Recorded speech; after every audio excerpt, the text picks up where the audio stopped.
Halo, assalamualaikum. Bertemu lagi dengan saya Siti Nur Hijrianti di pembelajaran bahasa Indonesia. Hai anak-anak Indonesia yang hebat, apa kabar nih? Semoga baik-baik aja ya. Nah, di video kali ini saya akan menjelaskan pembelajaran bahasa Indonesia kelas 8 tentang teks ulasan. Untuk kalian yang baru gabung, jangan lupa tekan tombol subscribe-nya dulu karena subscribe itu gratis.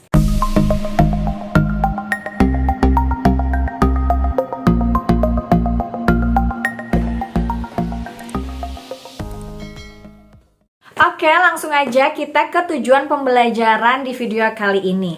Setelah kalian menonton video dari awal sampai akhir, kalian sebagai siswa diharapkan mampu menjelaskan pengertian dan ciri-ciri dari teks ulasan beserta objek ulasannya. Kemudian, tujuan pembelajaran yang kedua, kalian sebagai siswa diharapkan mampu menjelaskan maksud dari teks ulasan beserta kelebihan dan kekurangan teks ulasan tersebut secara tertulis. Langsung aja kita ke pengertian dari teks ulasan. Sebelumnya kita cari tahu dulu nih dari kata ulasan menurut KBBI itu apa ya?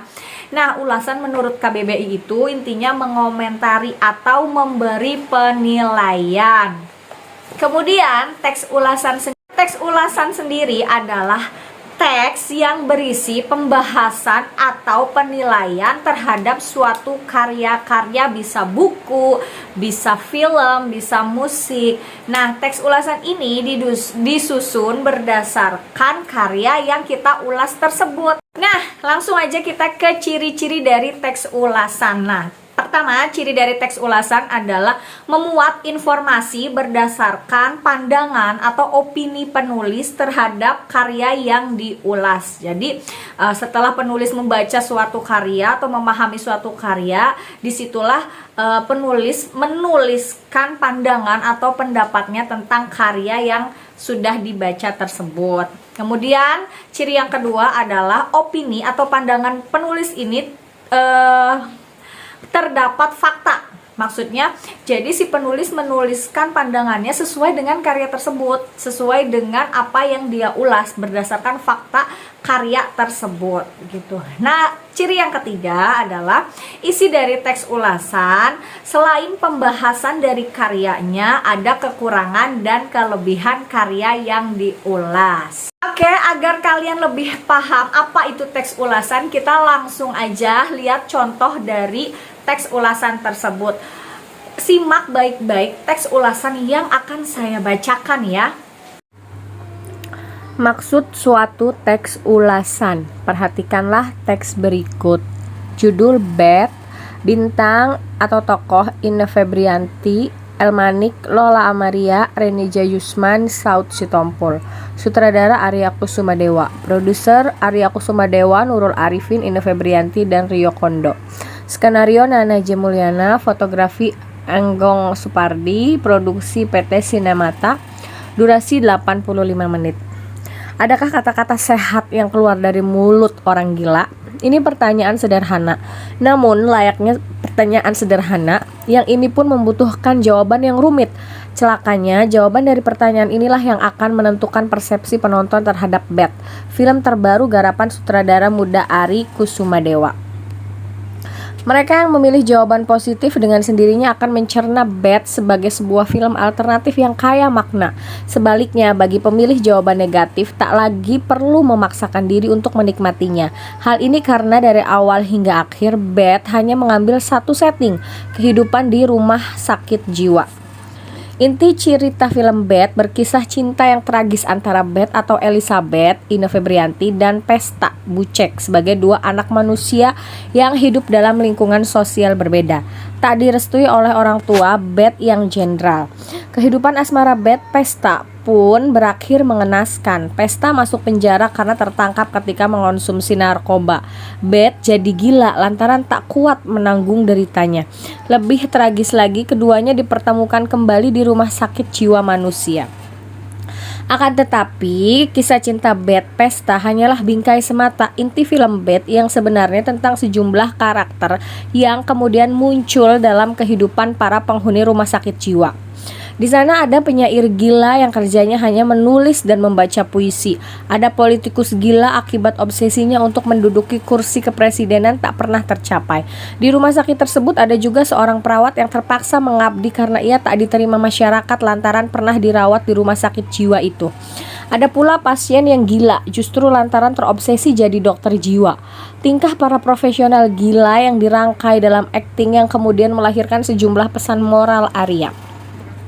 Melalui tokoh Beth, Arya ingin menawarkan pandangan baru lewat suatu kerajaan yang dibangunnya.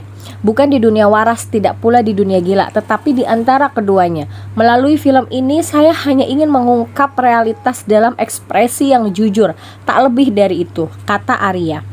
Menurutnya, seperti juga dunia waras, kehidupan di dunia gila juga memiliki logika sendiri. Itu sebabnya ada orang gila yang ternyata berpikiran justru lebih logis ketimbang orang sehat. Sebaliknya, banyak juga orang yang mengaku sehat tetapi berperilaku tidak lebih baik dari orang gila, tambah Arya. Bagaimanapun keadaannya, film Beth merupakan ungkapan semangat pemberontakan Arya pada sesuatu yang mapan.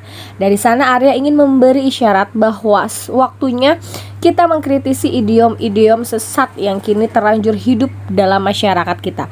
Jelasnya, memandang hidup secara lebih jujur adalah sebuah kebutuhan mendesak. Tentang pesan moral ini, pengamat kesenian Afrizal Malna mengatakan tak dapat tertangkap dengan jelas di film Beth. Semua karakter dimainkan bagus dengan porsi yang sama sehingga tak terlihat adanya penonjolan karakter tertentu, katanya. Ia justru melihat Beth sebagai gambaran kian sempitnya ruang di masyarakat yang patut dijadikan tempat manusia untuk berkreasi. Satu-satunya ruang yang tersisa bagi Arya adalah rumah sakit jiwa. Tapi soal apakah ini pilihan yang paling tepat tentu tetap perlu dipertanyakannya, katanya. Meskipun demikian, semua itu bersifat multitafsir. Film Beth tampak istimewa karena pendekatan Arya yang unik dibanding sineas lain. Nurul Arifin melihat film karya Arya ini tak ubahnya suatu realitas yang didekati dengan cara yang berkebalikan dari pendekatan yang dilakukan Garin Nugroho dalam karya-karyanya. Beda dengan karya-karya Garin yang menggambarkan realitas sosial yang selalu dari sisi kehidupan yang manis-manis. Arya lebih suka mendekatinya dari sisi-sisi yang lebih pahit, kata Nurul. Itu sebabnya semangat Arya ini perlu didukung penuh. Sumber Republika. Jadi teks yang saya bacakan tadi mengulas tentang apa ya? Betul, tentang film yang berjudul Beth. Beth ini berkisah tentang kisah cinta antara Beth dengan Pesta, di mana mereka berada pada lingkungan sosial yang berbeda. Teks ini pun teks yang menceritakan tentang pemberontakan. Nah, kalian pahami dan pelajari saja sendiri tentang film tentang teks ulasan yang mengulas film Beth tersebut. Setelah itu, sekarang saatnya kalian mengerjakan latihan atau tugas. Oke, baik, sekarang saatnya latihan atau tugas. Silakan kalian ambil buku paket bahasa Indonesia kelas 8 yang dari Kemendikbud ini. Lalu buka halaman 162. Di situ ada kegiatan 6.3 bagian A dan B. Nah, silakan kalian kerjakan bagian A nomor 1. Perhatikan kembali teks ulasan film Beth. Kemudian nomor 2-nya, manakah dari kalimat-kalimat di bawah ini yang ada tabelnya itu yang sesuai dengan isi teks dari film tersebut. Kemudian bagian B-nya, catat hal yang kamu anggap penting menarik dari ulasan film Beth di sini. Di sini saja ya. Kemudian 2, berdasarkan catatan itu ceritakan kembali isi ulasan tersebut dengan kata-katamu sendiri. Di sini ada tabel untuk catatan pentingnya, kemudian sampingnya penceritaan kembali. Nah, kalian kerjakan di buku paketnya saja dengan pensil. Lalu fotokan hasil kerja kalian tersebut dan kumpulkan foto tersebut ke guru kalian masing-masing. Oke? Gimana, mudah bukan tugasnya? Untuk yang masih belum paham, silakan tinggalkan pesan di kolom komentar. Semoga video ini bermanfaat. Jangan lupa tekan tombol subscribe-nya dulu, kemudian like dan share ke seluruh sosial media yang kalian punya. Sekian video kali ini, semoga bermanfaat. Sampai bertemu di video selanjutnya. Wassalamualaikum.